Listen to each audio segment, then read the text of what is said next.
하나님을 사랑하는 것과 순종. 요한복음 14장 21절에서 26절 말씀으로 오늘도 진심으로 하나님을 경험으로 알기 원합니다. 순종은 단 하나의 의심 없이 순순히 따르겠다는 자발적인 선택을 말하죠. 이것이 가능한 가장 큰 이유가 사람에게는 은혜가 있기 때문이에요. 즉 은혜로 인한 것이라는 거죠.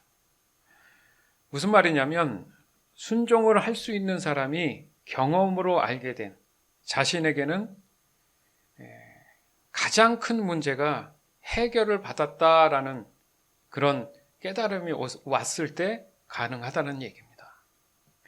로마서 6장 14절에서 18절 말씀.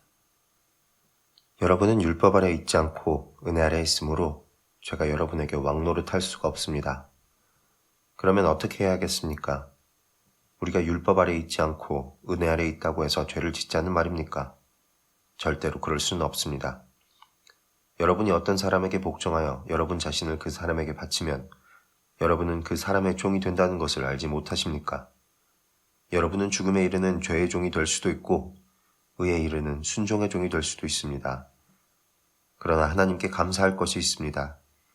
여러분이 전에는 죄의 종이었으나 전수받은 가르침에 본의 전심을 다해 복종함으로써 죄로부터 해방되어 의의 종이 되었습니다. 아멘. 여러분은 은혜의 아래 있습니다. 아멘. 그렇죠? 죄 아래 있지 아니하죠. 왜요? 내가 예수 믿고 구원받았으니까. 그런데 때로는 착각을 하는 거죠. 왜요? 아직은 그 죄성으로 인해서 자꾸 내 마음에 부정적인 그런 내용들이 끊임없이 또 올라오는 경우들이 있기 때문에 행여 오해를 하지만 내가 예수 믿고 구원받음에 대한 확신이 있다면 분명히 우리는 하나님의 은혜 아래에 있는 사람입니다. 그래서 이 14절 말씀에도 죄가 여러분에게 왕노릇할 수 없습니다. 이렇게 표현을 하죠. 그러면 도대체 죽음에 이르는 이 죄의 종이 될 수밖에 없었지만 어떻게 해서 우리는 순종의 종이 될 수 있었을까? 그것이 어떻게 하나님께 감사한 일인가? 결과적으로 18절에 죄로부터 해방되어서 의의 종이 되기 때문이다. 이게 반복되지만 그것이 궁극적인 하나님의 은혜의 본질이라는 거죠. 그러니까 사람이 하나님과의 관계에 있어서 가지는 이 순종은 곧 전적인 하나님의 은혜를 경험으로 알게 된 시점부터라는 겁니다. 무슨 말이냐면 다시 말씀드리지만 사람에게 있어서 가장 큰 은혜가 뭐냐 했을 때 바로 죄로부터의 자유예요. 로마서 6장 19절에서 23절.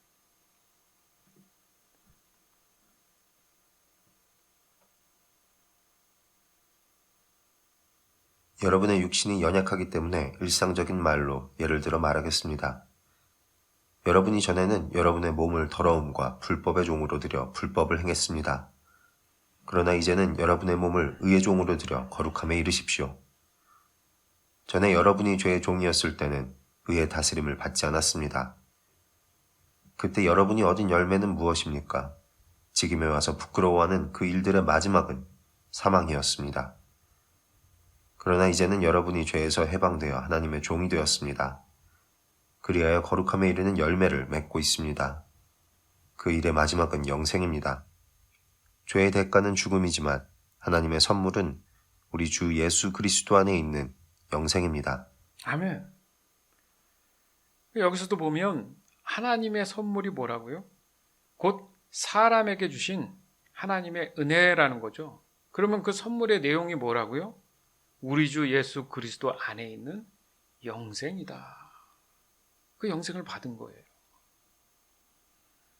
그렇다면 하나님은 왜 하나님께 불순종해서 죄로 인해 죽을 수밖에 없는 사람에게 이 영생이란 선물을 은혜로 주신 것일까? 왜 죄에 대한 대가로 예수님을 이 세상에 보내주신 것일까? 또한 모든 사람이 예수님의 이 선물, 이 영생을 왜 다 받아들이지는 않은 것일까? 그것은 하나님을 사랑하는 것과 하나님께 순종하는 것에 대한 중요한 관계성이 있기 때문에 그렇다는 얘기예요. 즉 순종은 곧 하나님의 사랑을 경험으로 알게 되었을 때 나타나는 결과이기 때문에 그렇습니다. 따라서 오늘 우리는 하나님을 사랑하는 것과 순종이 같은 의미라는 사실을 반드시 깨달아야 돼요. 뭐라고요? 하나님을 사랑하는 것과 순종이 같은 의미라는 것을 깨달아야 된다는 얘기예요. 좀 더 정확히 말하자면 사람 스스로 하나님을 알게 되었고 그래서 하나님의 은혜가 있는 것을 깨달았고 그래서 하나님을 사랑하게 되었다. 이건 다 거짓말이에요. 그럴 수 없습니다. 먼저는 하나님의 은혜가 사람에게 임했다는 얘기죠. 그것을 어떻게 아느냐? 즉 복음을 통해서 깨닫게 되는 거죠. 바로 그 내용을 보니까 예수님이 계셨고 그 예수님을 알게 되었고 그로 인해서 하나님의 은혜는 곧 사람을 향한 사랑이었다라는 사실을 경험하게 된다는 거죠. 그러면서 하나님에 대한 사랑을 자연스럽게 반응하게 되는 것, 이게 바로 순종이라는 거예요. 결국 하나님을 향한 사람의 이 사랑이라고 한다면 정확히 표현해서 순종이라고 볼 수 있는 겁니다. 그렇게 깨달을 수 있다면 하나님의 사랑으로 인해서 하나님의 전적인 이 은혜를 더욱 명확하게 알게 된다는 겁니다. 요한복음 14장 15절, 21절에서 24절. 너희가 나를 사랑하면 내 계명을 지켜라. 내 계명을 가지고 그것을 지키는 사람이 나를 사랑하는 사람이다. 그리고 나를 사랑하는 사람은 내 아버지께 사랑을 받고 나도 그를 사랑하여 그에게 나를 나타낼 것이다. 예수님께서 대답하셨습니다. 나를 사랑하는 사람이라면 나의 교훈을 지킬 것이다. 내 아버지께서 그를 사랑하실 것이고 우리가 그 사람에게 와서 함께 있을 것이다. 나를 사랑하지 않는 사람은 내 교훈을 지키지 않는다.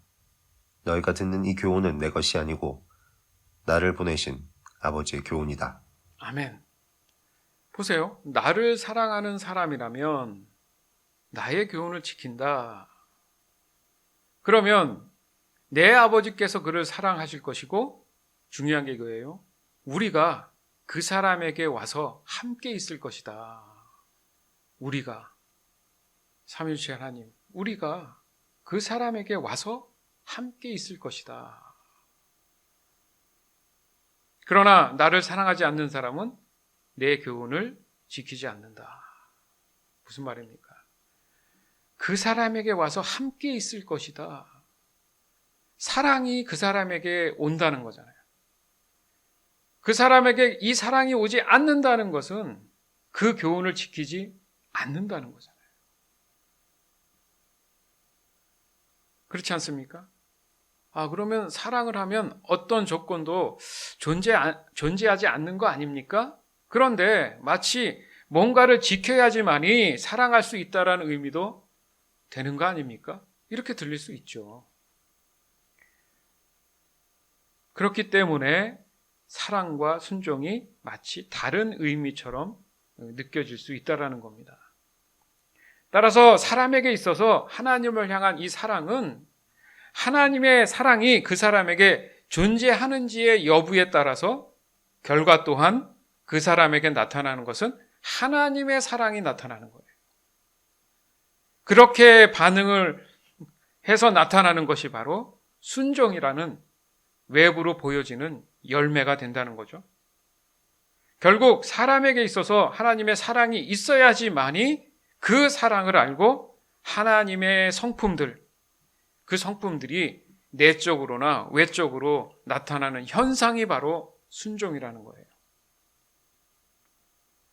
즉 하나님을 사랑한다고 표현하는 것은 하나님께 순종하고 있다라고 표현하는 것과 같은 말이에요. 반면에 하나님을 사랑하지 않는다라고 표현하는 것은 하나님께 순종하고 있지 않다라는 불순종이 되는 겁니다. 바꿔 말하면 사람이 하나님께 순종하고 있다라는 것은 곧 하나님을 사랑하고 있다라는 표현을 할 수 있다는 거예요.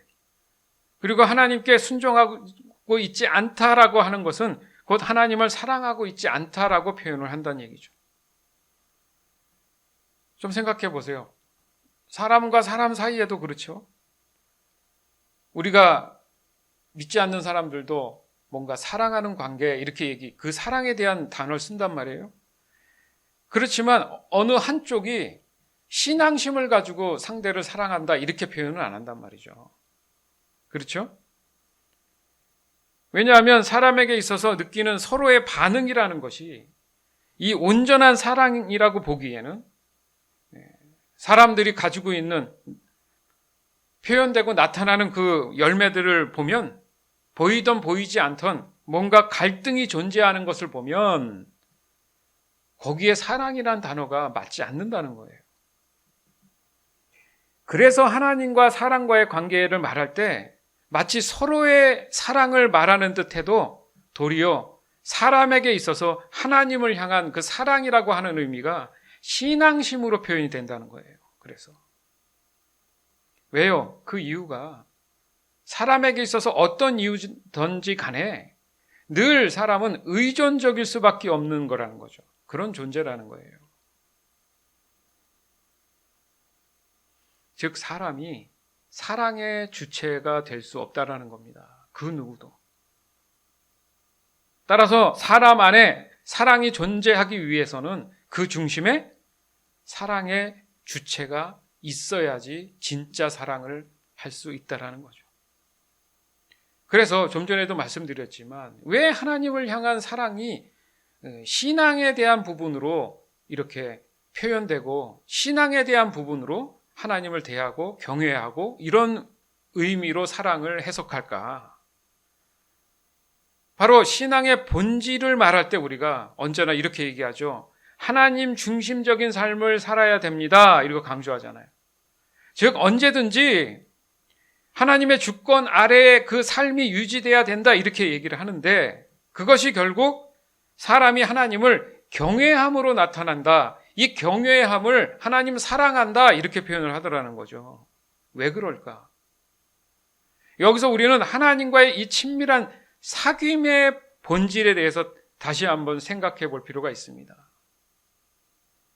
첫 번째로 하나님을 사랑한다는 이 의미에서 내가 지금 존재한다는 인식이 분명히 든다면 인식되는 나의 모든 것에 대해서 전부 다 마음을 다하고 뜻을 다하고 성품을 다하는 목숨을 다하는 그 말처럼 전부 다 해서 하나님을 사랑해야 된다. 결국 하나님께 순종해야 된다. 더 명확한 표현은 순종해야 된다가 더 맞기 때문에 그 순종이란 단어를 쓰는 것을 보면 신앙에 대한 부분이 이해가 된다는 거죠. 두 번째로 그 결과 내 자신은 전적인 하나님의 통치권에 완전히 순복해야 된다는 거잖아요. 사랑하는데 순복을 해야 됩니까? 전적인 사랑이라는 의미는 하나님이시기 때문에 사람은 그 사랑이 필요하기 때문에 그 사랑을 위해서 하나님을 경외해야 하는 입장이 된다는 거죠. 세 번째로 그러기 위해서는 언제나 하나님을 현실적이고 개인적으로 늘 경험하고 있는지를 늘 돌아봐야 된다는 얘기예요. 그리고 마지막으로 네 번째, 내가 하나님을 사랑한다고 말할 수 있다면 어떤 현실이 있어도 오직 하나님만을 완전히 의존하고 있어야 된다는 얘기예요. 그러니까 여기서도 알 수 있듯이 사람에게 있어서 하나님을 향한 사랑은 완전히 순복, 순종과 의존이라는 그런 의미가 더 크다라는 겁니다. 이 또한 사람이 얼마나 하나님을 알고 있느냐에 대한 그 분량만큼 순복할 수 있느냐, 순종과 의존할 수 있느냐, 그 차이가 나타난다는 거죠. 왜냐하면 신앙적인 면에서 우리가 잘 얘기하는 믿음의 분량에 대한 측면이 있어요. 그렇죠? 사랑하는데 믿음의 분량에 대한 얘기를 왜 하느냐? 혹자는 이렇게 얘기합니다. 믿음의 분량이 어디 있습니까? 이렇게 얘기하는데 그것은 사람의 입장인 거예요. 하나님의 입장에서 늘 생각을 해보면, 하나님의 사랑에 대한 기준에서 생각을 해보면, 하나님을 사랑한다고 하지만 그 의미를 정확히 깨닫지 못하면서 자신이 원하는 만큼의 순종을 하게 되는 것의 기준 따라서 그 믿음의 분량에 대한 부분이 무의미하다라고 자꾸 착각을 한다는 얘기예요. 즉 하나님의 통치를 인정하는 듯 하면서도 자신이 판단하기에 좋게 보이는 그런 부분들만 순종하죠. 또한 하나님을 의존한다고 말은 해도 여전히 세상의 것들도 동시에 의존하고 있더라는 거예요. 그 결과가 어떻습니까? 늘 하나님과의 어떤 개인적 친밀한 그런 사귐이 전혀 돼 있지 않기 때문에 마치 하나님 주변을 맴도는 사람처럼 늘 하나님을 경험하지 못한 상태에서 순종하는 것이기 때문에 믿음, 사랑 이런 얘기들을 하지만 그 마음 안이 늘 불완전하고 더 나아가서는 하나님과의 그 사랑의 관계에 대한 깨달음이 없기 때문에 하나님을 경험으로 알지 못하는 결과가 온다는 겁니다. 디모데후서 3장 1절에서 5절. 마지막 날에 고난이 있다는 것을 기억하십시오. 그때에는 사람들이 자기 자신과 돈만 사랑하며 뽐내고 교만하며 다른 사람들을 헐뜯고 부모에게 순종하지 않을 것입니다. 또한 감사하지 않고 하나님께서 원하시는 사람이 되려고도 하지 않을 것입니다. 다른 사람에 대한 사랑도 없고 용서도 없으며 나쁜 말을 일삼으며 절제하지도 못하고 잔인하며 선한 것을 싫어할 것입니다. 가까운 친구를 배반하고 성급하게 행동하며 교만하고 쾌락을 즐기며 하나님을 사랑하지 않고 겉으로는 하나님을 섬기는 채하나 실제로는 하나님을 경외하지 않을 것입니다. 여러분은 이런 사람들을 멀리하기 바랍니다. 보세요. 지금 언급한 내용들은 하나님의 성품이 아니에요. 그죠? 완전히 반대적인 성품이죠. 이건 뭡니까? 죄라는 거잖아요. 그런데 하나님의 자녀라고 하면서 이런 죄된 성품들이 삐쭈삐쭈 나와 있거나 여전히 반복하고 버리지 못하고 있다면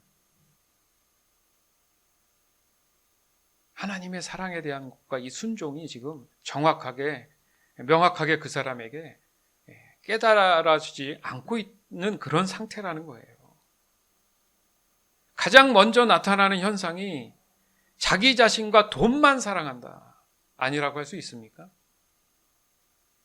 항상 하나님을 얘기할 때 자기가 은혜 받았다, 복 받았다 했을 때는 항상 물질을 먼저 둬요. 해서 남았다, 많이 가졌다.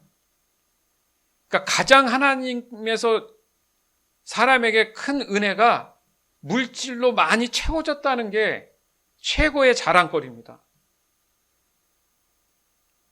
그런데 좀 전에 그 전에 있는 말씀 보니까 뭐예요?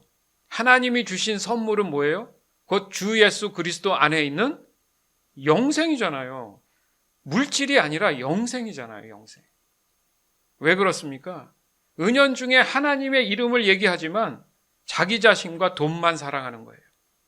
그리고 뽐내는 거 좋아하고 다른 사람 헐뜯고 부모님께 순종 안 하고 감사하지 않고 결론적으로 뭡니까? 하나님께서 원하는 사람이 되려 하지 않는다는 거죠. 하나님께서 원하는 사람이 뭐예요? 영생함을 얻는 하나님의 성품이 나타나는 거잖아요. 그걸 원치 않는다는 거죠. 왜요? 그걸 원하면 자기 자신과 돈을 사랑할 수 없기 때문에. 그래서 3절에 보니까 다른 사람에 대한 사랑도 없고 용서도 없고 나쁜 말을 일삼고 절제하지도 못하고 잔인하고 선한 것을 싫어합니다.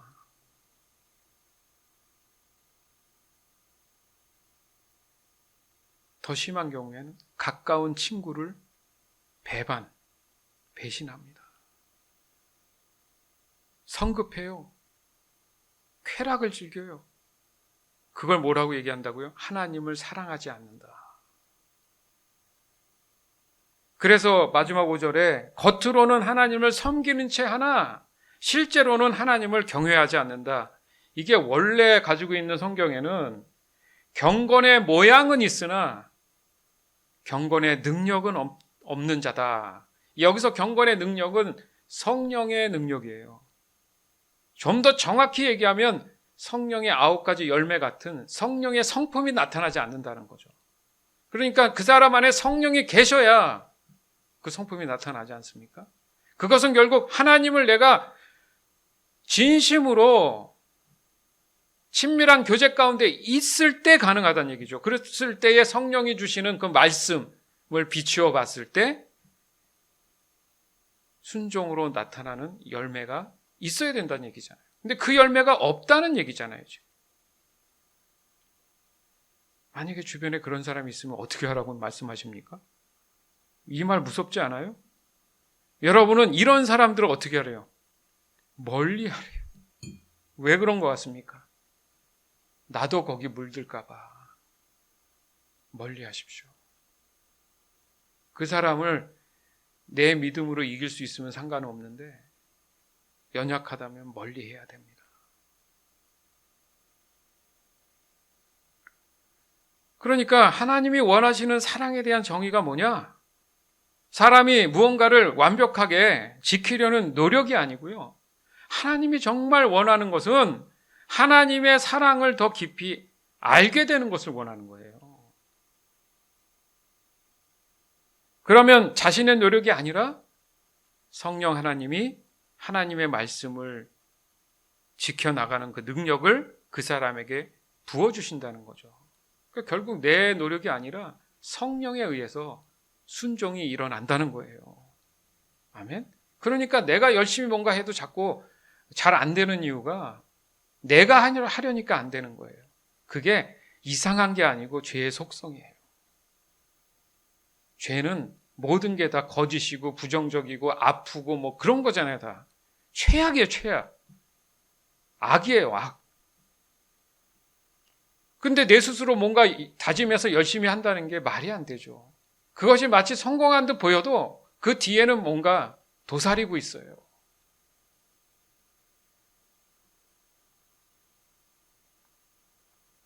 따라서 자기중심적인 방법으로 필요하거나 원하는 것만을 선별해서 순종하는 것, 그것은 뭐 중간 어설픈 이런 게 없고 그냥 100% 불순종인 겁니다. 그거. 아, 목사님 그러면 이런 걸 어떻게 다 지켜나가요?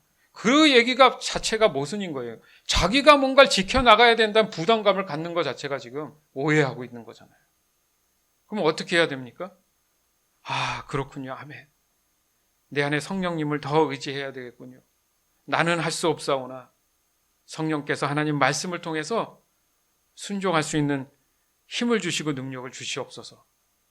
이렇게 기도의 정상이지, 이런 얘기하면 순간 자기가 원래 가졌던 모습이 드러나는 거죠. 아, 이걸 어떻게 사람이 지킵니까? 자기 입으로 자기가 시인하는 거예요. 잘못 배웠거나 오해하고 있는 거예요. 이런 얘기하면 맞습니다. 저는 할 수 없습니다. 그래서 하나님의 사랑이 내 안에 있어야 됩니다. 이렇게 고백이 나와야죠. 그래서 성령의 9가지 열매인 거예요. 사람의 9가지 열매입니까? 성령이 맺어주셔야지 열매가 나죠. 아멘? 그래서 예수님이 말씀하셨죠. 하늘에 계신 아버지께서 온전하신 것 같이 너희도 온전해라. 이렇게 명령하시잖아요. 그냥 온전해서 열심히 해서 하나님처럼 온전해야 돼. 이렇게 얘기한 게 아니라 먼저 하늘에 계신 하나님 아버지께서 온전하니 너희도 온전해야 된다. 그렇게 명령하잖아요. 그러면 여기서 이 온전함에 대한 명령은 하나님과의 사랑의 관계에서 나타나는, 사람으로서는 성령께서 그 사람에게 믿음의 순종으로 인해서 열매를 맺도록 하신다는 거죠. 이게 헷갈리고 복잡한 게 아니고요. 여전히 아직도 내 생각이 거기 있는 거라 그런 거예요. 그 생각들을 지금 내려놔야 되는 거예요. 자기의 원하는 어떤 상황과 자기가 판단하기에 옳다고 생각하는 것을 끼워 맞춰가는 게 아니라 하나님의 사랑에 대한 의미를 더 깊이 깨닫기를 원하는 마음에서 시작하면 자연스럽게 성령께서 내 안에 어떤 감동을 주셨는데 그렇게 해야 된다는 생각, 그렇게 안 하면 뭔가 불편해, 거룩한 부담감 이런 게 느껴져서 아, 이건 아니구나. 나는 아닌 것 같은데 해야겠다. 예수님도 그랬잖아요.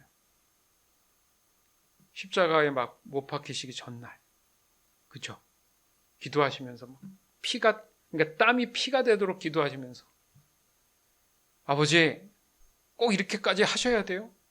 내가 지금 이제 갓 30 넘었는데 이 멀쩡한 젊은 청년이 저 십자가에 멀쩡하게 사지를 찢어서 죽어야겠습니까? 얼마나 두렵겠어요, 부들부들 여러분. 대놓고 몇 시간 후에 나는 죄도 없는데 십자가에 오른다고 생각해 보세요. 내가. 말이 됩니까? 도망가고 싶지? 제자들 다 도망갔잖아요. 그래서 피가 땀이 되도록 기도하신 거예요. 왜? 두려우니까. 대신에 믿음을 놓치지 않기 위해서, 흔들리지 않기 위해서, 아버지를 더 붙잡기 위해서 기도하잖아요. 그랬을 때 성령께서 그 마음을 아시고 위로하시고 평안을 주시니까 입으로 성령께서 고백하게 하신 거죠. 나의 원대로 마옵시고 아버지의 뜻대로 하시옵소서. 이게 신앙생활인 거예요. 순종했잖아요. 여러분, 어떤 일이 벌어질 때, 여러분이 정말 목숨 건 일이 있을 때 땀이 피가 되도록 기도해 본 적이 있습니까? 그렇게 안 해보고는 기도의 맛을 말아야 됩니다. 여러분, 목숨 걸어서 기도해 본 적이 있어요? 하루 종일 며칠을 굶어가면서 하나님 앞에 매달려 본 적이 있습니까? 잠깐 1, 2분, 2, 3분 기도하면서 하나님 왜 응답 안 하지? 당장 급하니까 일단 현실적으로 내가 뭐 좀 하고. 제가 지금 기도에 대한 시간의 분량을 얘기하는 게 아니잖아요. 예수님처럼 땀이 피가 되도록 기도한다는 표현이 뭐겠어요? 예수님도 그렇게 기도했다는 얘기잖아요. 그러면 여러분 안의 삶에 절대절명에 있을 때 이렇게 기도할 수 있는 능력이 어디서 오겠습니까? 평상시에. 늘 내 안에 성령께서 일하고 계심을 내가 늘 감지하고 있어야지 가능한 거 아니에요? 예수님의 기도가 의심의 기도입니까? 자꾸 그런 마음의 생각이 들어오니까 그걸 물리치기 위한 기도잖아요.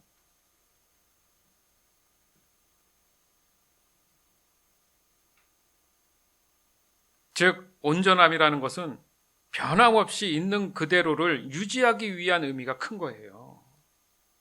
여러분 보고 뭘 더 하라는 게 아니라 내가 만난 하나님, 그래서 그 하나님 안에 사랑에 대한 것을 점점 알아가는 과정에서 그만큼에 대한 것만 뺏기지 않고 유지만 해도 가능하다는 얘기입니다. 내가 뭘 노력해서 더 하려는 게 아니라, 그래서 시간이 지나 보니까 그 믿음이 성장해서 성숙한 만큼 또 늘어나요. 그러면 여러분에게 닥치는 현실은 더 큰 문제가 올 수도 있어요. 그럴 때마다 이겨낼 수 있는 능력이 배양이 되는 겁니다. 그래서 겸손할 수 있는 거예요. 내가 할 수 없다라는 인정을 더 하게 되는 거죠.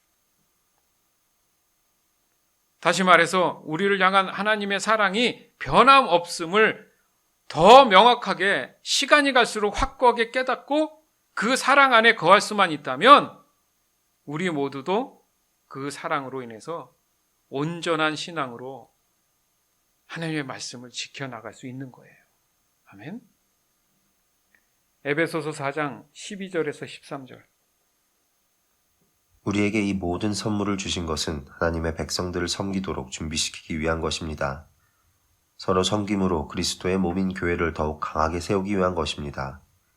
이렇게 할 때 우리 모두는 하나님의 아들을 믿고 아는 일에 하나가 되어 그리스도를 닮은 온전한 사람으로서 성숙한 그리스도인이 될 것입니다. 아멘.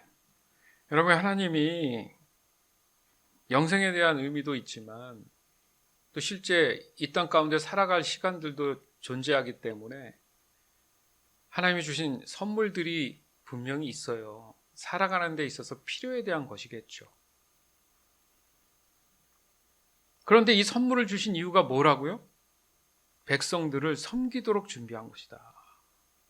나를 위한 게 아니라 나와 관련된 형제 자매를 위한 거래요. 그러니까 다른 사람이 나를 위한 게 되고 나는 그 사람을 위한 거게 되는 거죠. 그러니까 결과적으로는 다른 사람을 위한 거지만 내 것도 된다는 얘기잖아요. 그게 사랑 아닙니까? 그게 섬김이고 희생이잖아요. 하나님이 주신 선물을 주신 이유가 거기 있다는 거죠. 결과적으로 뭐예요? 그런 형태로 교회를 세우셨는데 뭐예요? 그렇게 해서 서로 섬김으로 그리스도의 몸된 교회를 더욱 어떻게? 강하게 세우기 위한 거잖아요. 근데 사람들은 이기적이죠. 내가 하나님 은혜를 많이 받은 만큼 앞으로 나는 진짜 만사형통한다 하셨으니까 와, 내가 뭐 큰 어떤 일을 하게 될 거야. 저는 제 마음엔 늘 똑같아요. 우리 아들들이 뭔가 중요한 일을 앞두고 같이 기도하면서 또 저도 그래요. 행여나 잘 됐으면 하지만 또 사람이 그렇잖아요. 그럴 때마다 늘 똑같이 얘기합니다. 아빠는 상관없어. 뭘 하던 네 마음이 평안하고 자유하면 돼.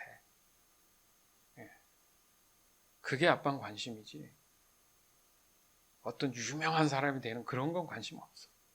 그냥 네 마음이 늘 편하면 돼. 자유하면 돼. 왜? 하나님이 다른 거 채워주실 거니까.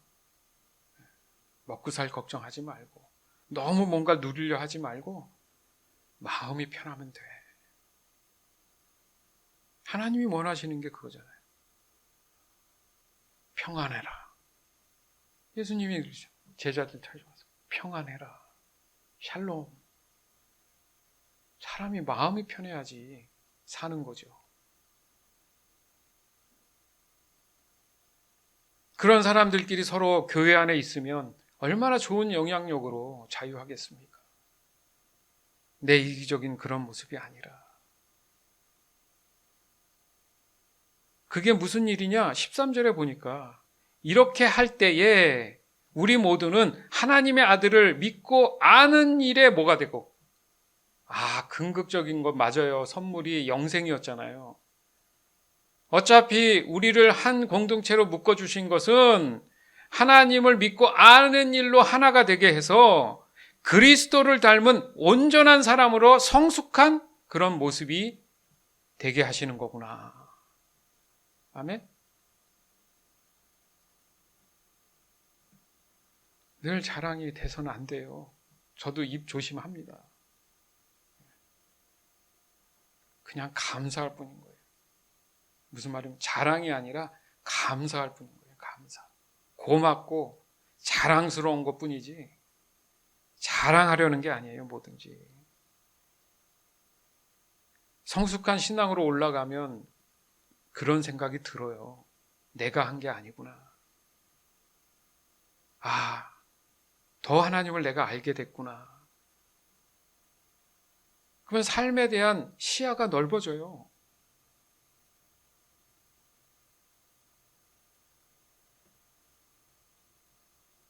핵심이 뭡니까? 그리스도를 닮은 이거죠.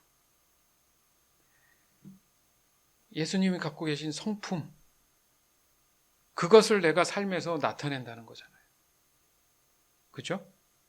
그러면 그것을 나타낸 것을 보고 또 영향을 받은 사람은 또 그렇게 그 모습의 성품이 또 그 사람에게 나타난다는 거죠. 이게 바로 어떤 사람이라고 표현해요? 온전한 사람. 사람은 할 수 없는데 그리스도를 닮으면 온전한 사람이 된다는 거예요. 그게 성숙한 그리스도인이 되는 것이다. 여러분이 잘 알지만 성경에 분명히 사랑은 자기의 유익을 구하지 않는다 이렇게 표현하죠. 그렇지만 어떻습니까? 죄로 인한 세상은, 하나님의 사랑이 없는 이 세상은 오직 자신의 유익을 위해서 거짓된 사랑을 이용하잖아요. 하나님 모르실 것 같습니까?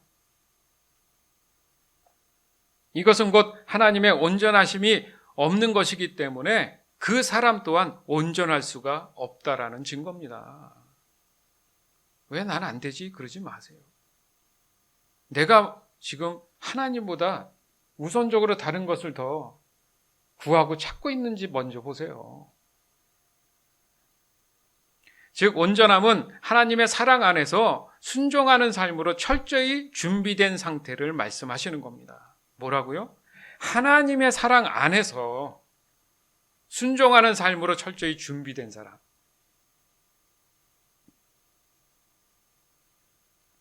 온유라는 말 아죠, 온유. 이게 원어에 보면요, 길들여지다 이 표현이에요. 길들여지다. 그 말이 막 이렇게 야생 말들이 있는데 그 타기 위해서는 말이 길들여져야 되잖아요. 그걸 온유라고 표현해요. 대표적인 사람이 모세죠.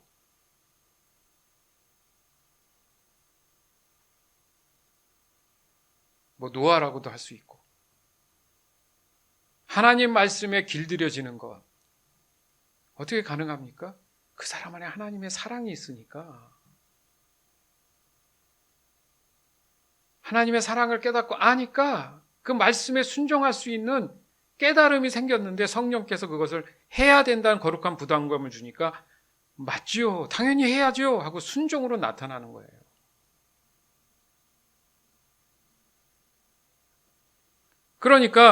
그러면 성경 말씀에는 저와 여러분의 일상에서 그러면 어떤 것이 온유함을 나타내는 것인가 궁금하지 않습니까? 그렇죠? 야고보서 3장 2절, 에베소서 4장 15절, 22절에서 32절, 히브리서 12장 14절. 우리는 모두 실수가 많은 사람들입니다. 말에 실수가 전혀 없는 사람이 있다면 그 사람은 완벽한 사람일 것입니다. 그런 사람은 자신의 몸 전체를 다스릴 수 있는 사람입니다. 사랑으로 진리만을 말하고 머리 대신 예수 그리스도를 본받아 모든 면에서 성장하도록 하십시오. 옛 모습을 벗어버리십시오. 옛사람은 하나님 욕망으로 점점 더 눈이 어두워져 더 악하고 더러운 모습이 될 뿐입니다.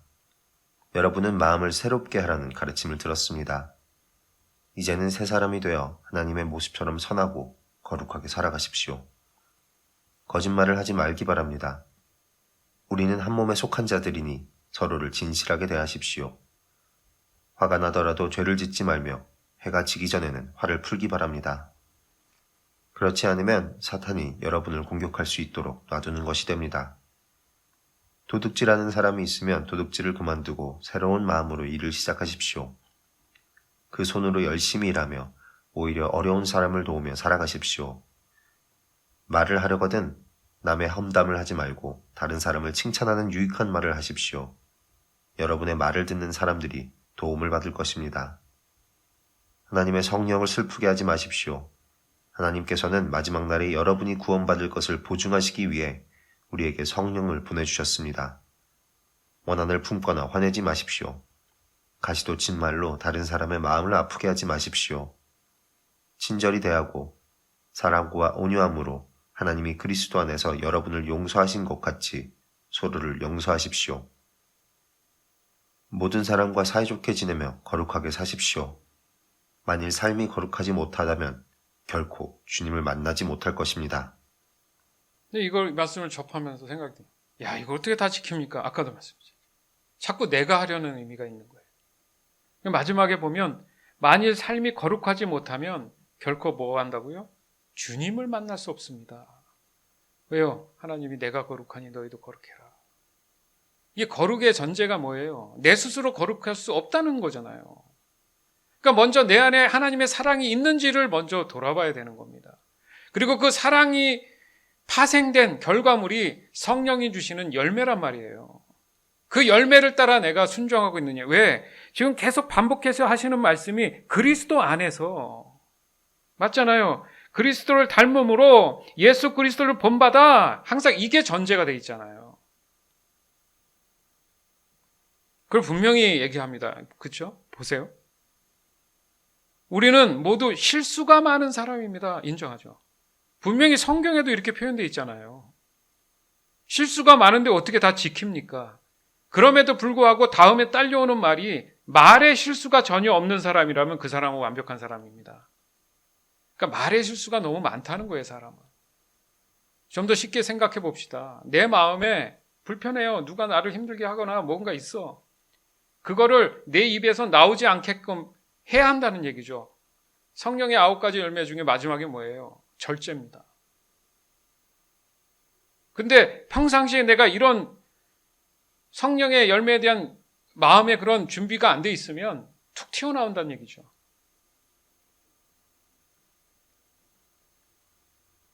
그런 사람은 자신의 몸 전체를 다스릴 수 있는 사람이다.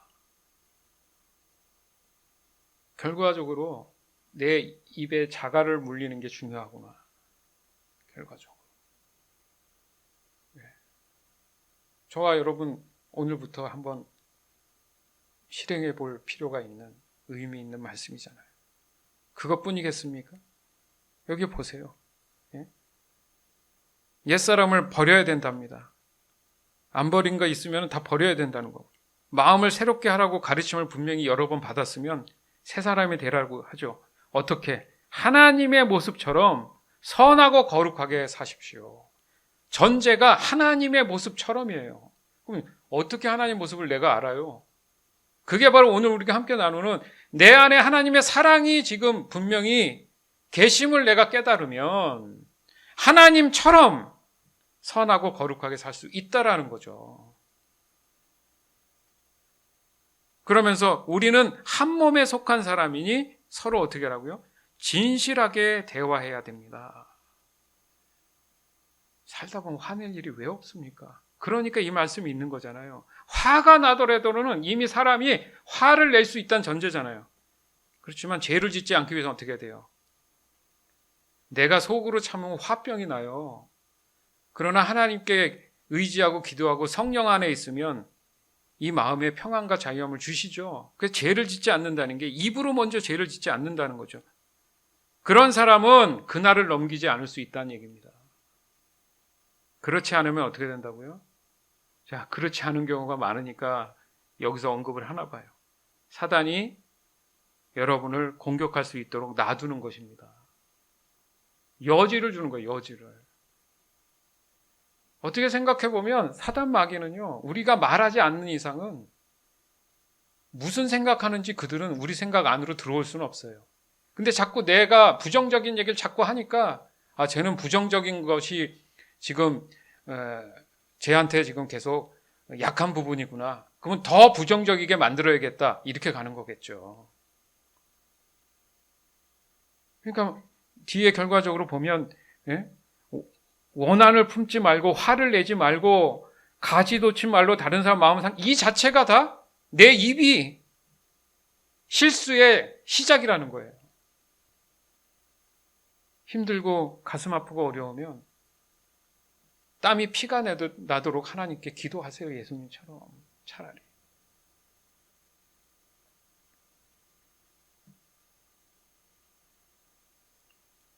맡은 바 일을 열심히 하세요.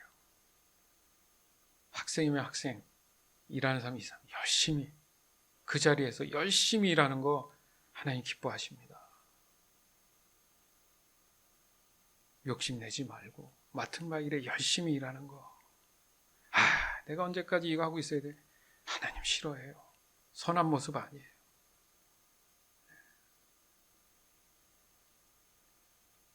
가끔 우리가 책을 통해서도 소개한 로렌스 형제, 여러분 잘 압니다.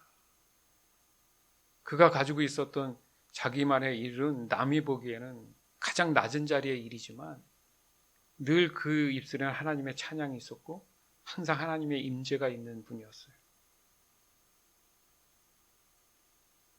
그분은 죽을 때까지 유명하지 않았어요. 그 이후에 책이 나오면서 그분에 대해서 하나님의 임재라는 게 이런 거구나. 그 제목이 하나님의 임재 연습이에요. 그러니까 날마다 매 순간 연습하는 그런 삶, 겸손한 삶이죠.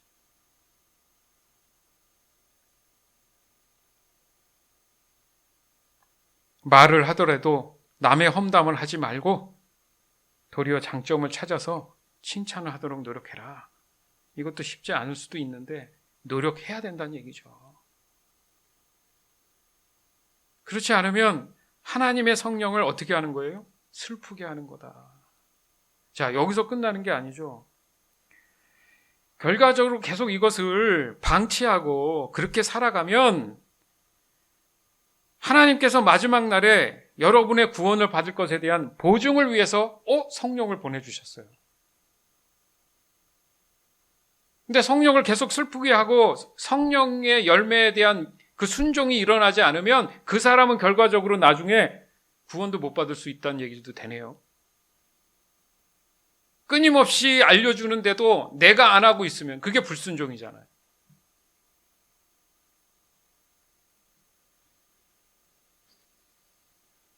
그러니까 친절히 대하고 사랑과 온유로 대할 수 있는 조건이 뭐예요? 하나님이 그리스도 안에서 여러분을 용서한 것처럼. 이거보다 더 큰 용서가 어디 있습니까? 그거에 생각하면 용서 못할 게 없죠, 사실은. 내가 용서하려니까 힘든 거예요. 그렇기 때문에 이 말씀이 있는 거예요. 하나님이 그리스도 안에서 여러분을 용서한 것처럼. 이거보다 더 큰 용서가 없으니까.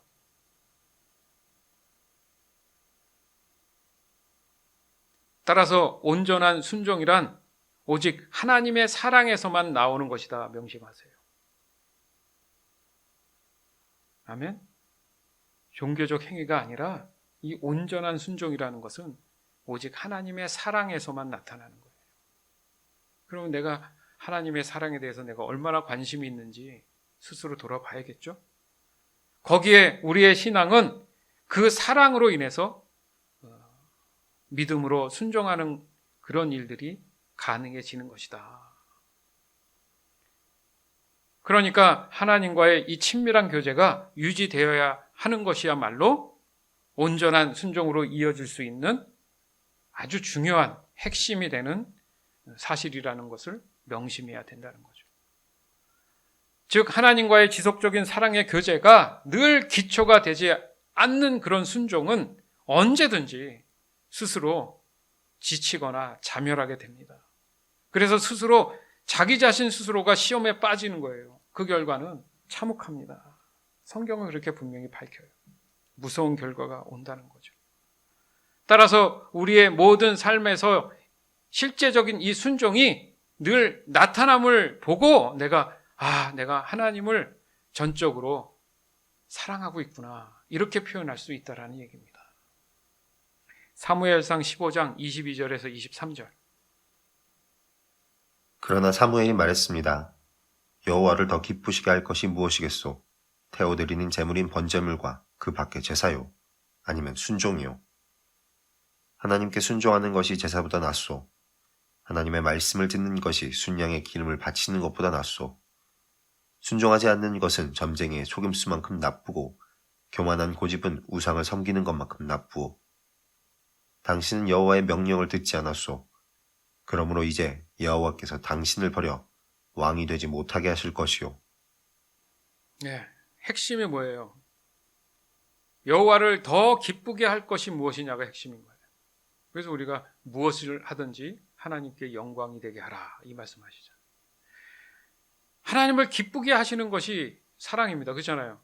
사랑하는 사람이라고 얘기하는 일반적인 경우에 뭐라고 해요? 너는 나의 기쁨이야 이렇게 얘기하잖아요. 어떻게 하면 저 사람을 기쁘게 할 수 있을까? 전제가 뭡니까? 사랑이잖아요. 그러면서 그 사랑의 가장 기쁨이 무엇일 수 있느냐의 문제에서 순종이라고 표현하십니다. 맞죠? 그러면 이 순종의 단어를 사랑으로 바꿀 수가 있어요. 그렇죠? 태워드리는 제물인 번제물과 그 밖의 제사입니까? 아니면 사랑인가? 사랑입니까? 하나님께 사랑하는 것이 제사보다 낫소. 이렇게 표현될 수 있잖아요. 23절에도 보면 사랑하지 않는 것은 점쟁이의 속임수만큼 나쁘고, 여러분 세상의 점쟁이는 다 속임수예요. 명심하세요. 교만한 고집은 우상을 섬기는 것처럼 나쁜 것이요. 이렇게 쭉 설명하잖아요. 결국 뭡니까? 하나님께서 그 사람을 버린다는 거죠. 왜? 사랑하지 않는데. 그 사랑에 대해서 관심이 없는데. 주 안에서 사랑하는 여러분, 온전한 순종은 어떤 어려운 환경 속에서도 흔들리지 않는 믿음으로 그 자리를 지켜내며 인내하는 것을 말씀하십니다. 그렇기 때문에 늘 경솔하거나 교만하지 않아요. 불안해하지 않습니다. 조급해하지 않아요. 당연한 거 아니겠어요? 왜냐하면 이미 저와 여러분을 향한 이 구원에 대한 하나님의 사랑은 정해진 거고 진리 안에 있는 겁니다. 앞으로의 일이 아니라 이미 정하신 거예요. 불변이에요, 불변. 불변의 진리예요. 따라서 하나님의 사랑에 대한 의심은 도리어 스스로 자신의 시간만을 낭비하는 결과를 가지고 올 수 있습니다. 이스라엘 백성들이 40년 광야 생활을 할 필요가 없는데 했어요. 하나님이 일부러 40년을 돌리신 게 아니고 가나안 들어갈 준비가 안 됐기 때문에 레디 시키신 거예요. 근데 아십니까? 40년 동안 그들의 양식이 뭐였는지 아세요? 40년, 무려 40년. 하늘에서 내리는 만나라는 말하자면 어떤 과자 같은 느낌인가 보죠? 그런 거 하고 고기 달라고 했더니 이게 메추라기를 주셨는데 40년 동안은 그것만 먹었어요. 여러분 음식 중에 한 하루 이틀 같은 것만 먹어도 질려가지고 다른 거 찾지 않아요? 근데 40년을 먹었어요. 더 심각한 건 뭔지 아십니까? 그 1세대, 부모 세대의 사람들은 40년을 이 만나만 먹고 있다가 결국 가나안은 한 명도 못 들어갑니다. 아니죠. 유일하게 두 사람만 들어가죠. 다음 세대가 들어갔어요. 그러니까 가나안이 어떤 곳인지도 모르고 광야에서 그냥 죽은 거예요. 우리는 그들을 어리석다고 손가락질하지만 나의 믿음은 어떻습니까? 맨날 불평불만하며 살지 않아요? 왜 내 일상은 반복이라고 불만 같지 않아요? 그러면 그걸 단축시키고 싶습니까? 그러면 나는 하나님의 사랑 안에 있는지 돌아보세요. 그리고 성령이 주시는 그 순종들을 내가 철저히 지키고 있는지 한번 보세요.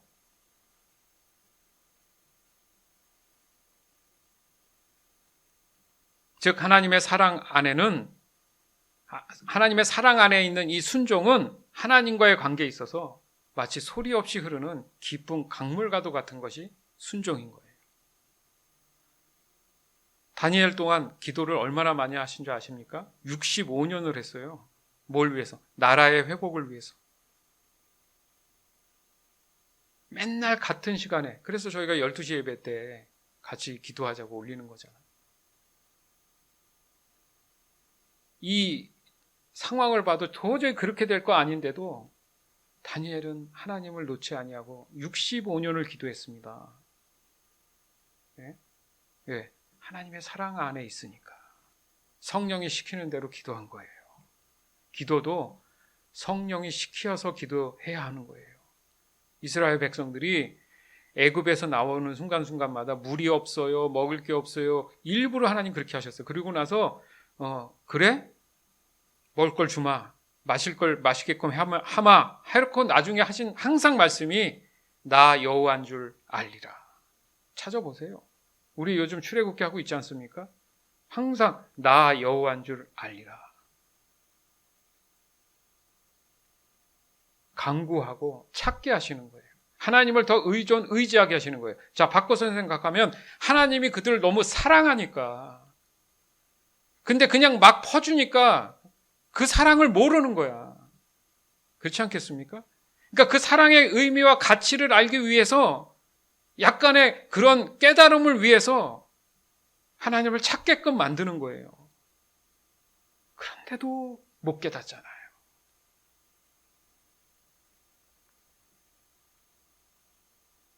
따라서 하나님을 사랑하는 것과 하나님의 말씀을 순종한다는 것은 같은 의미다. 깨달으시기 바랍니다. 하나님을 사랑하는 것과 하나님의 말씀에 순종하는 것은 같은 의미다.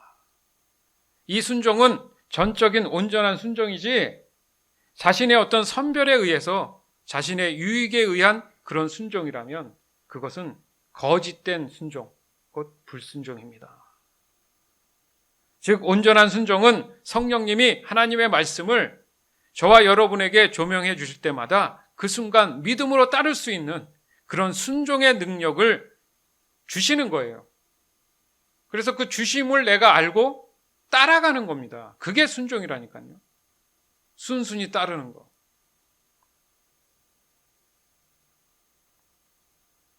따라서 하나님을 사랑하는 것과 순종은 하나님과의 친밀한 관계를 유지하고 있을 때 가능하다는 이 참 진리를 다시 한번 오늘 이 시간 깨달으시고 하나님을 향한 저와 여러분의 그 신실한 믿음을 어떤 환경 속에서도 흔들림 없이 끝까지 지켜내는 귀한 하나님의 자녀다운 모습으로 하루하루를 승리해 나가기를 이 시간 주 예수 그리스도 이름으로 간절히 축원합니다.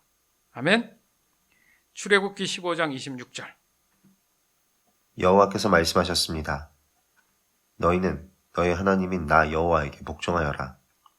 너희는 내가 보기에 옳은 일을 하여라. 너희는 나의 모든 율법과 규례를 지켜라.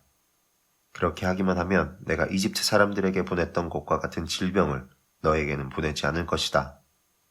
나는 여호와이다. 너희를 치료하는 여호와이다. 아멘.